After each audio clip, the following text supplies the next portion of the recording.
Hey everyone, Mrhappy here, and welcome to Mondays with Mrhappy, aka Mrhappy Mondays, the weekly Q&A show where you ask me questions and I answer them. In case it looks like color-wise different, because until I turn my camera on, I didn't think it would look like this.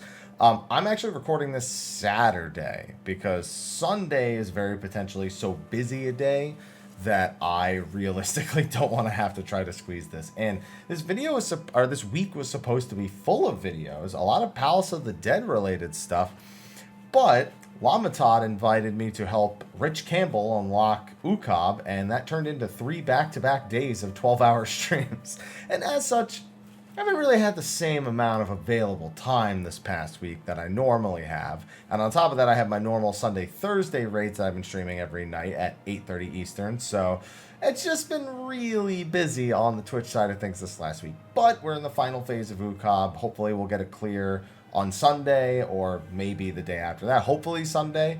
And then my time availability will go back up unless I commit to something else to help somebody else get through something else. We'll just have to wait and see. So that's why there hasn't been a lot of videos this last week. Palace of the Dead. I think I'll release the 191 to 200 video before this. And then I have a Palace of the Dead thoughts video that I wanted to do. Feedback for the devs since I've had quite a bit of experience with it as of late.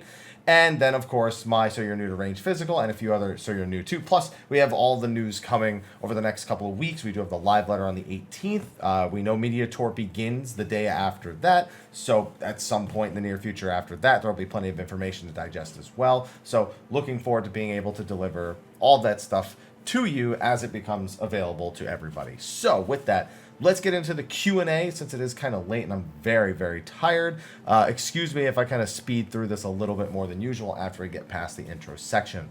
But, of course, thank you to our sponsors over on Patreon who have been supporting, despite the fact that there's nothing really for being over there. All my content is always free here on the YouTube channel, so you never have to worry about being tied behind like a pay gate or anything like that. And they're just over there because they want to be. Thank you to our Patrons of Darkness, Kujakros on Genova, and Kernaoni who have gone above and beyond. It's insane. They're insane. You're all insane. Thanks for watching. I don't know why you do it, but I appreciate it. So with that, let's get into the Q&A.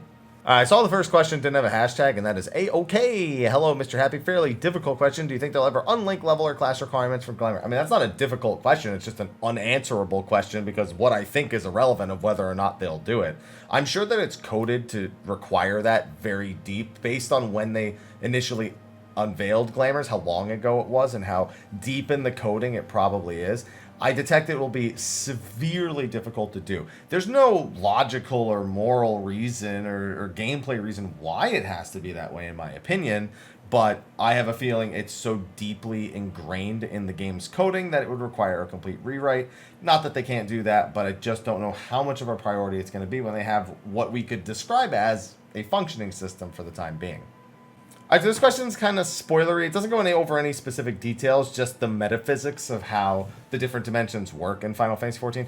Hey, Haps, hope your day is going good so far. Thanks for answering my question a couple weeks back. Got another one. Time flows way differently in the first and the source. So, I'd like to be clear, they say that at the start of Shadowbringers, but it's also said that at the moment we actually go to the first, our time frames are basically aligned, and because we fix the wild imbalance over there, odds are time is flowing the same on the first and the source at this current point. So we no longer really have to speculate much about how time is flowing differently in each of these regions, which makes a lot of sense because it makes it kind of more annoying from a story standpoint. We know that at the very least it wasn't flowing entirely regularly at the end of 5.0 because Tataru is surprised to see us back so soon. That being said, we do know that it's not as drastic a difference. So I don't think they're going to have any amount of time pass on the first in 6.0 and onward that is misaligned with how much time passes on the source. I just think they're going to abandon that plotline altogether and just go with the plotline that they've already said of them being equalized. Hashtag Mrhappy Mondays. Hey, hi, hello, Mr. Haps. 3 of them. I enjoyed. Hope you're doing well. Hope the same for you. Quick question: is it too late in the game to pentameld Aesthetes gathering gear? I'm not sure if it's worth investing. I wouldn't. At this point, you'd be using it for leveling, and I think that's way overkill for leveling. You can maybe argue that for crafters, it might be worth a little bit more getting some melds in because that really eases the leveling process for crafters, but it's not going to be difficult anyway. So I'm of the opinion that at this point, we're past pentamelding anything, whether it be combat, gathering, crafting. I just can't recommend it to people, even if there are feasible reasons you may want to consider it. I'm just going to have to say I don't think it's a good idea. All right, hashtag Mr. Happy Mondays. Hello, Mr. Happy. How are you this week? As you can tell, exhausted. I mean, look at me. I mean, not just the shaved face, but look at my hair here. This one's a disaster.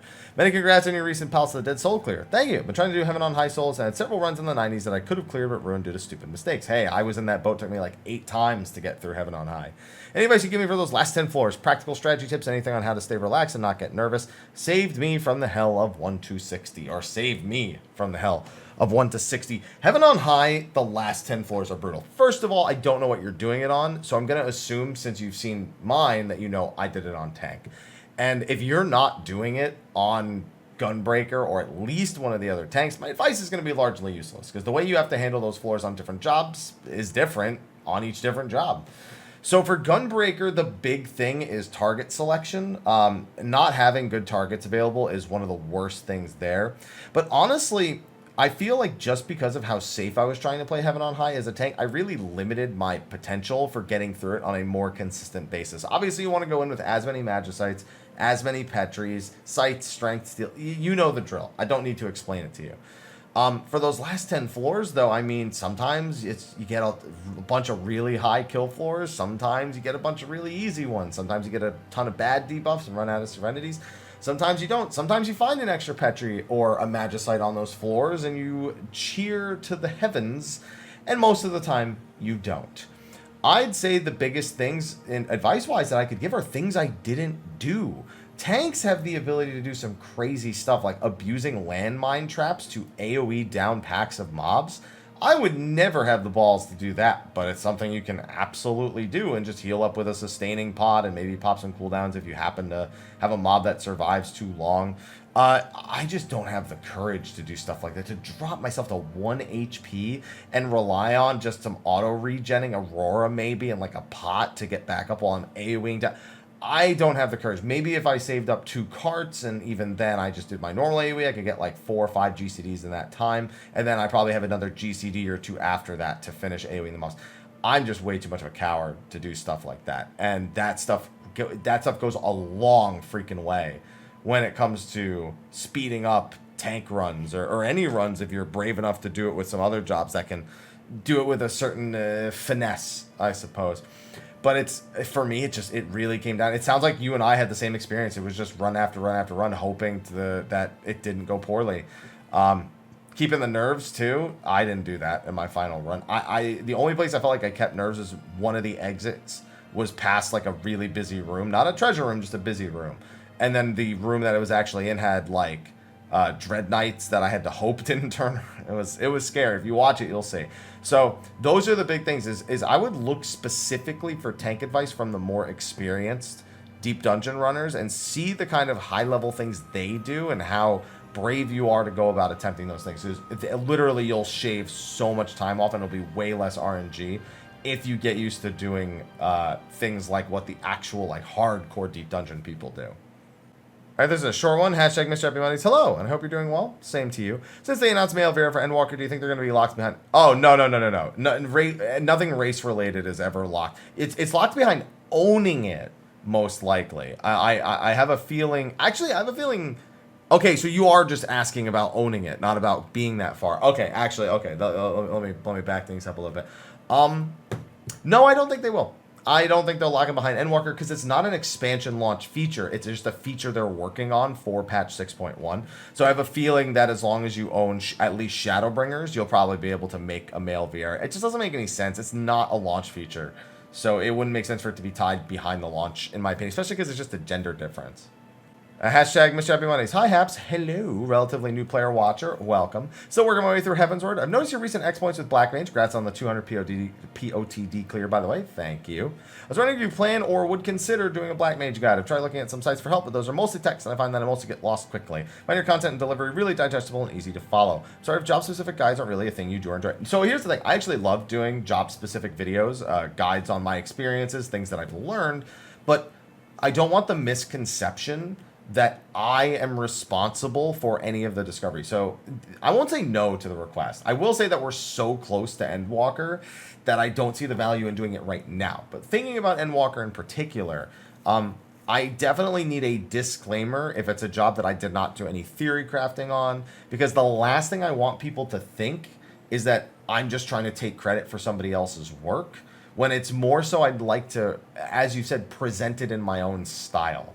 I've actually heavily considered this in the past, but because of how efficient and how, what's the word for it, how high quality, I guess I'll say, the resources are and how effective they are for me personally, that the idea of translating something that's effective to me personally into a format that would probably be, that just is, it's just a different format for the same information, it doesn't feel right without at least collaborating directly with the person who wrote it, and I'm terrible at reaching out to new people. So I won't say no to this, but I also won't say I'm definitely doing it, because it's been a back and forth thing in my mind for such a long time.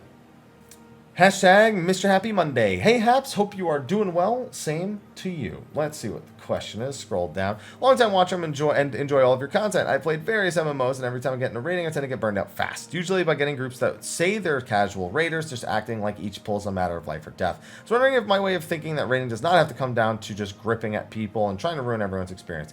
It tends to take me longer to learn a fight. Even after watching a video on a fight, I still need to see the fight itself. I was wondering what your opinion on casual raiding groups doing that, or if just take a bad luck. I think it's a bit of both. I find that casual to mid-core raiding groups are more, I don't want to say they're more toxic environments, because that's not entirely accurate, but you more often find people who are shooting outside of their range, if that makes sense. They can be like a green or blue parser, and that's good performance. You know, I'm sure most jobs I played, I'd be green or blue, and without a lot of practice, you know.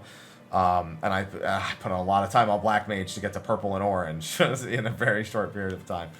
But what ends up happening is, like, people who are so far, I guess it's less about the parse. It's more so people who are so far from perfect, acting as if they exist on a different plane from other people that are within the same scope of their skill level and raid desires. Like, they only want to raid 3 hours a night. They want to raid 3 days a week.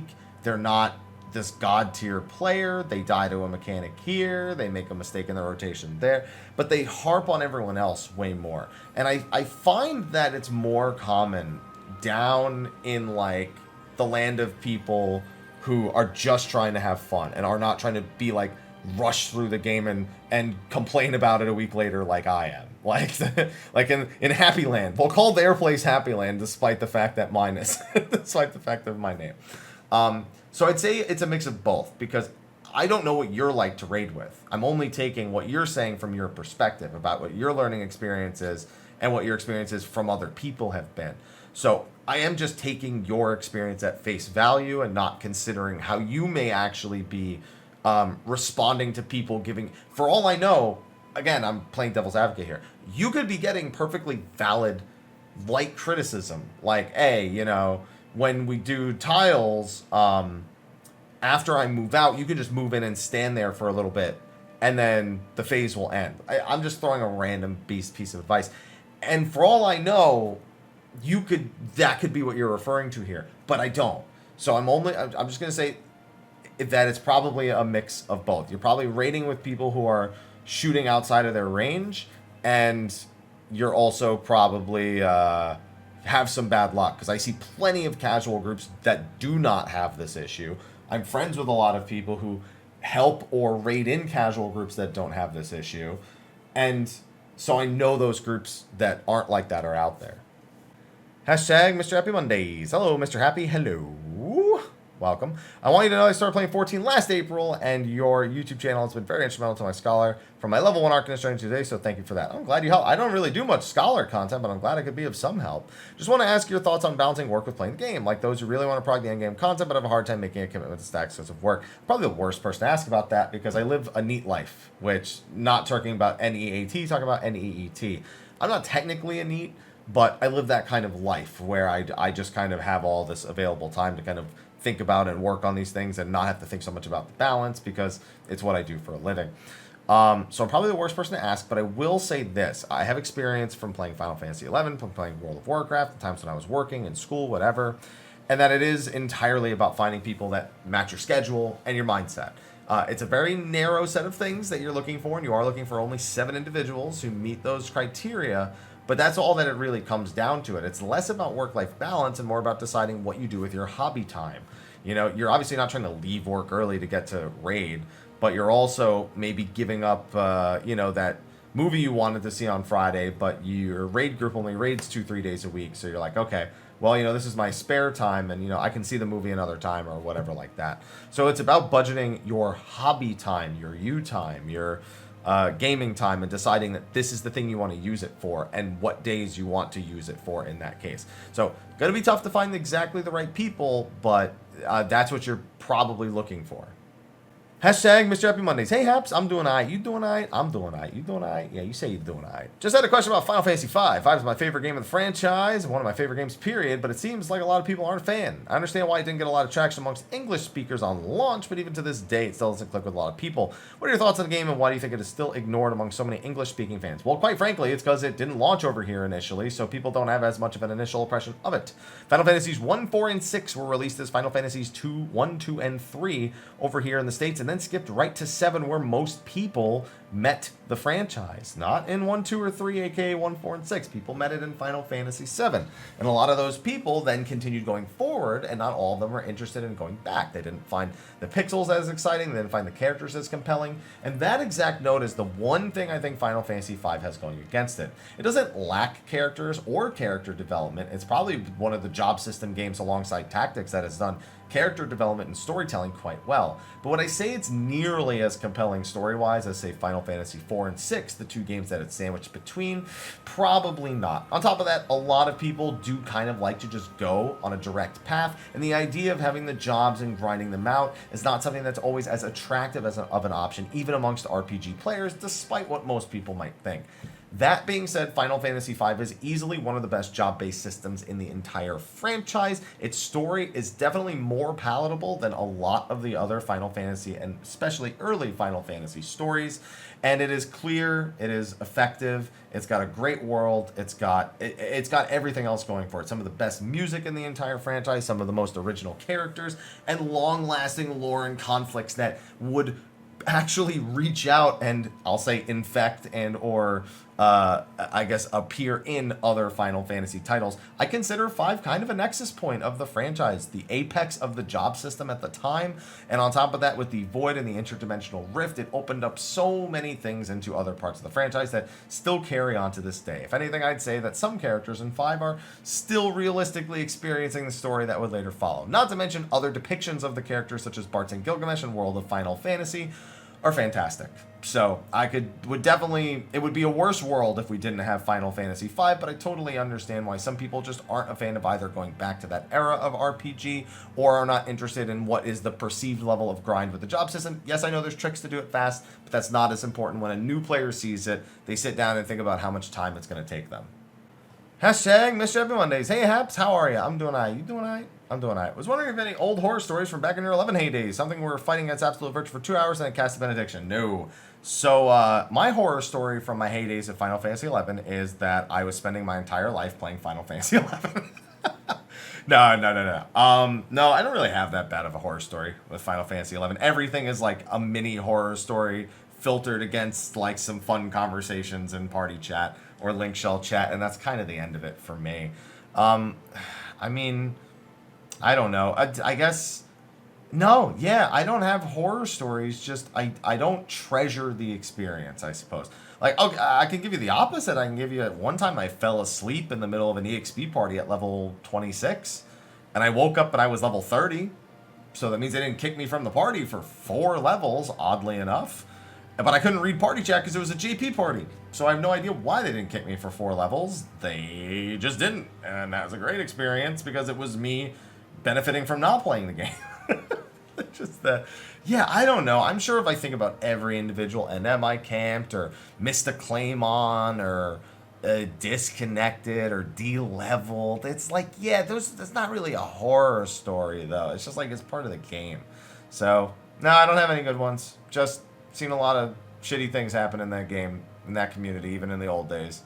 And as a kid, definitely prepared me for adulthood, at least in that regard, especially with the socializing part.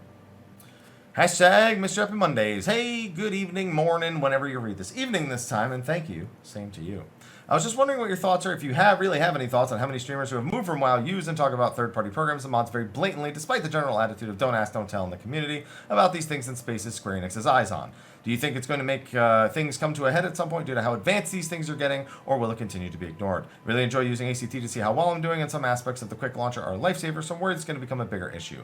So I've got a couple of thoughts on it. For one, it's not really a don't ask, don't tell in the community in spaces Square Enix has eyes on. It's a don't talk about it in-game kind of thing, at least not around people you don't trust, because if you say go into a party and start linking your ACT log, someone's going to say, hey, this person's using a third-party program and I don't appreciate it, I didn't give my consent, or something along those lines, and that person's going to get in trouble.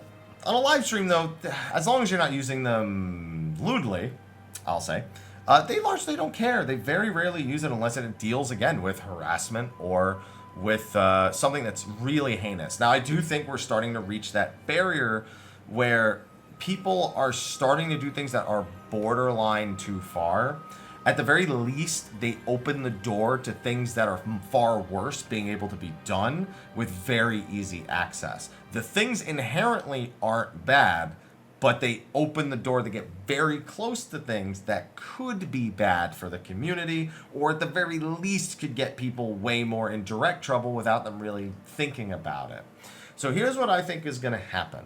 One, UI mods are cool. I think Square Enix should see those, learn from those, and study those about how people like to customize their experience to the maximum. Because anything that they want to implement will be implemented for both PC and console. And that is one of the other key aspects here. They don't want PC players having too many things that give them massive advantages over the console players. And if they do have them, they are likely to implement them themselves.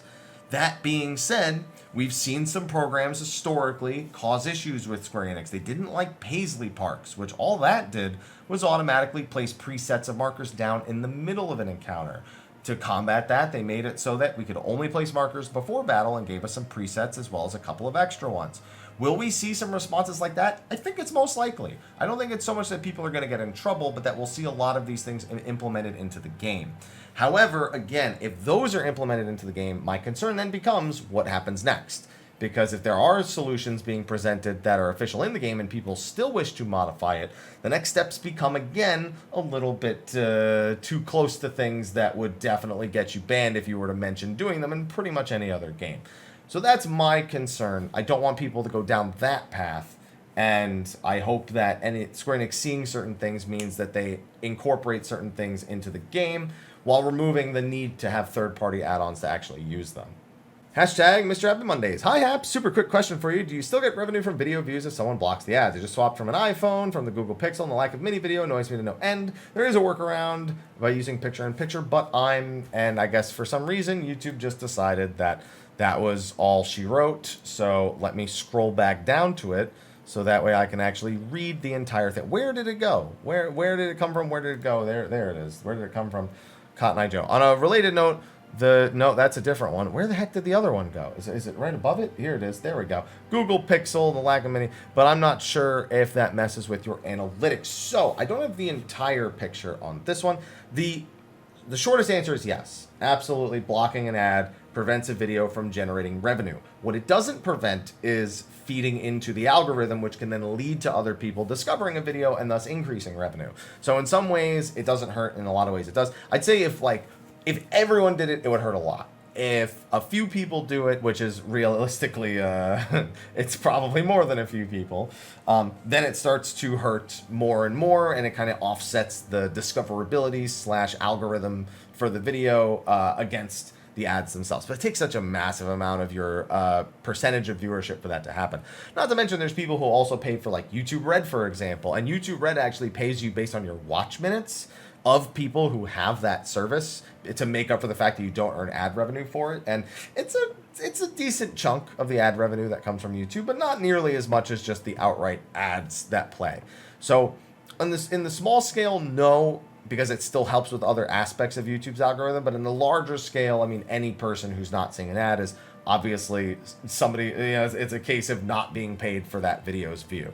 So it's whatever. I mean, I just do my free videos. What am I going to do? Tell people? I tell people if they support the channel, yeah, sure, turn it off, whitelist the video, like whatever. But To be honest, most people aren't. Yo, my hair is an absolute disaster today. It's been bothering me all video. I gotta shave the top of my head. That's what needs to happen right here. And that's not gonna happen. That's unrealistic on the internet. Like, let's be real. All right, I'm not gonna lie. I've looked through most of the other questions, and a lot of them are either answered in replies or are ones I don't have good answers for, so I just lightning round them. There was one question here. Tank Buster is physical damage, right? Meaning my Dark Mind won't do anything if I have one less cooldown for this part. I mean, yeah, your Dark Mind won't do anything against physical attacks, but you also have TBN, which is quite frankly one of the greatest cooldowns in the game. So I wouldn't worry too much about not having Dark Mind because you should have a TBN for any of those hits. Also, for Titan, you're doing okay. Yeah, for Titan, it shouldn't be that bad. Also, your other tank is there, and they can give you one of their cooldowns as well. You know, they have a 6-second cooldown, so yeah, it doesn't matter. You're not going to use Dark Mind for that in particular. Though I do think Dark Mind, if I recall, is pretty useful in the final phase, but I don't remember the damage types there. What do you spend Poetics on? And it's like, you can buy unidentified items from the Anima questline and then turn those into topsoils and sell those. Other than that, you could level desynth or desynth some of the old stuff. Sometimes like gold ingots and stuff are worth a little bit. So there's always that as an option. Or you could save them. Just who cares if they're capped? Just save them until Endwalker comes out and buy all the augmented item level 530 gear to level in. And you should be A-okay. There's someone who asked if Bard could solo Palace of the Dead or would White Mage be a better choice? Bard is one of the hardest jobs to solo Palace of the Dead on. So might have a bit of an issue. White Mage, very tough on the timer, but at least you can survive. So every job has soloed Palace of the Dead, but those are not jobs that I would recommend somebody new to it do unless you are very committed to learning things slower or experiencing things a little slower, because those jobs, while they have advantages like Bard's kite ability and White Mage's healing, they also have disadvantages. Bard has an issue with the 180 boss, and White Mage has an issue with the timer on the higher floors. So definitely a little scary for those two things in regards that other jobs aren't as scary with. There was one here, things you can do to prepare for Ultimate, like if you're doing it week 1 and a brand new one releasing. Cook food ahead of time, buy lots of bottled water, make sure to take regular breaks, actually set up a proper sleep schedule and enforce it before the tier actually comes out, and just generally being healthy. I know it doesn't sound like the type of prep people expect, but being healthy makes you the most effective raider in a week 1 prog. And the number of people who stay up through the entire patch night and then get tired 3 hours into your 12 to 16 hour day 1 prog to try and get the first 2 or 3 fights down are unbearable when you're somebody in a static who puts in tons of effort to make sure that you're as clear-minded and focused as humanly possible. Don't be one of those people. Also, expect to die, expect people to make mistakes, expect it to get a little heated, but otherwise, expect to just progress and accept the mistakes. All right, so I cut out a section there because the person was trying to avoid spoilers, and I started naming zones that were coming later, and I'm like, that might fall in the spoiler territory, so maybe I shouldn't mention it all too much. But they were basically asking, are there any things they can look at that avoid all Endwalker spoilers, but it's still like media they can consume to like prepare? And I think maybe a text format of like whatever we get from the media tour this year might be your best bet, because I know that in the past when I've done media tour videos, I'm at least in like a newer zone or a newer dungeon that you might consider a spoiler. So that might be it. Otherwise, every promotional material assumes you've seen the end of Shadowbringers, or at least almost to the end of Shadowbringers. So that's definitely a tough one. Somebody says, is there going to be any problems if they do Savage and Endwalker as Reaper right off the bat? I mean, are you good at the job? Are you good at picking up new jobs? If you are not confident you're going to be able to play the job, you never played a melee before, or you've never like put time into learning a job, then no. I mean, then yes, it's going to be a problem. No, I wouldn't recommend it. But if you already do Savage and you're used to learning a job for Savage, you've got 4 weeks to learn how to play Reaper. And so as long as you can do that, it shouldn't be a problem. I might be raiding on Reaper, and I didn't even want to do that. My group was just like, oh, do you want to raid on Reaper? Maybe you can. We'll have to work things out. And I'd be like, I mean, it'd be kind of cool, but I don't even know if I'm going to like the job. So I was just planning on leveling it first. So I didn't really have much to go off of on that. Somebody asked if Reaper and Sage will get Diamond Zeta weapons.